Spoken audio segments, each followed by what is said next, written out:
Kailangan makapal ang mukha mo. What? Nakakahiya ito.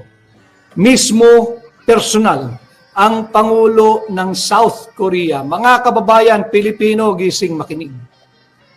Mismong Pangulo ng South Korea, si Pangulong Lee Jae-myung. Pangulong Lee Jae-myung ng South Korea, personal po niyang pinahinto ang 28.7 billion pesos na pagpapautang sa Pilipinas. Tama po yun. Pinatigil po ng Pangulo ng South Korea.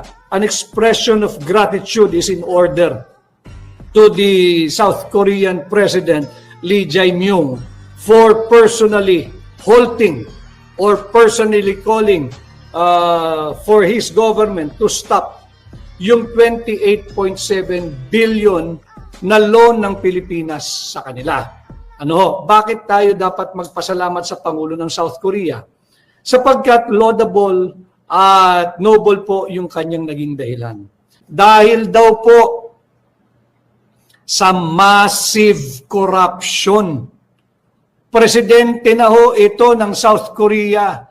Pinahinto yung 28.7 billion loan dahil sa massive corruption and looting.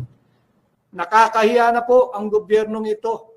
Wala nang kredibilidad pati sa mga international funder or international lenders.